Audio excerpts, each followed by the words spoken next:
ನಮಸ್ಕಾರ. ಲೋಕಾಯುಕ್ತ ದಾಳಿ ಟಿವಿಗೆ ಸ್ವಾಗತ. ನಾನು ಗಾಯ. ರಾಜ್ಯ ಸರ್ಕಾರದ ಮತ್ತೋರ್ವ ಸಚಿವರಿಗೆ ಇದೀಗ ಸಂಕಷ್ಟ ಎದುರಾಗಿದೆ. ಅಲ್ಪಸಂಖ್ಯಾತ ಕಲ್ಯಾಣ ಇಲಾಖೆಯಲ್ಲಿ ಬರೋಬ್ಬರಿ 625 ಕೋಟಿ ರೂಪಾಯಿಗಳ ಅನುದಾನ ದುರ್ಬಳಕೆ ಮಾಡಿಕೊಂಡಿರುವ ಗಂಭೀರ ಆರೋಪದ ಹಿನ್ನೆಲೆಯಲ್ಲಿ ವಕ್ಫ್ ಮತ್ತು ಅಲ್ಪಸಂಖ್ಯಾತ ಕಲ್ಯಾಣ ಸಚಿವ ಜಮೀರ್ ಅಹಮದ್ ಖಾನ್ಗೆ ಲೋಕಾಯುಕ್ತದಿಂದ ನೋಟಿಸ್ ಅನ್ನು ಜಾರಿ ಮಾಡಲಾಗಿದೆ.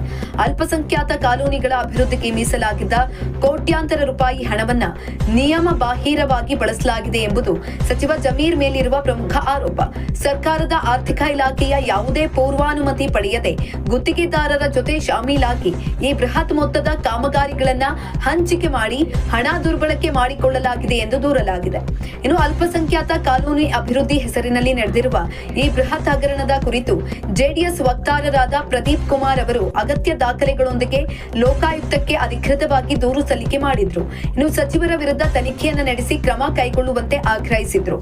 ದೂರು ಸ್ವೀಕರಿಸುವ ಲೋಕಾಯುಕ್ತರು ಸಚಿವ ಜಮೀರ್ ಅಹಮದ್ ಖಾನ್ ಅವರಿಗೆ ಅಧಿಕೃತ ನೋಟಿಸ್ ಜಾರಿ ಮಾಡಿದ್ದಾರೆ. ತಮ್ಮ ಮೇಲಿನ ಹಣ ದುರ್ಬಳಕೆ ಆರೋಪಗಳಿಗೆ ಸಂಬಂಧಿಸಿದಂತೆ ಸಮಗ್ರ ವಿವರಣೆ ನೀಡುವಂತೆ ಸೂಚನೆಯನ್ನ ಕೊಡಲಾಗಿದೆ. ತಮ್ಮ ಉತ್ತರವನ್ನ 2 ಪ್ರತಿಗಳಲ್ಲಿ ಸಲ್ಲಿಸುವಂತೆ ಲೋಕಾಯುಕ್ತರು ನೋಟಿಸ್ನಲ್ಲಿ ಸ್ಪಷ್ಟವಾಗಿ ಉಲ್ಲೇಖಿಸಿದ್ದಾರೆ. ಇನ್ನು ಲೋಕಾಯುಕ್ತ ನೋಟಿಸ್ ಬೆನ್ನಲ್ಲೇ ಎಚ್ಚೆತ್ತುಕೊಂಡಿರುವ ಸಚಿವ ಜಮೀರ್ ಅಹಮದ್ ತಮ್ಮ ವಕೀಲರ ಮೂಲಕ ಪ್ರತಿಕ್ರಿಯಿಸಿದ್ದಾರೆ.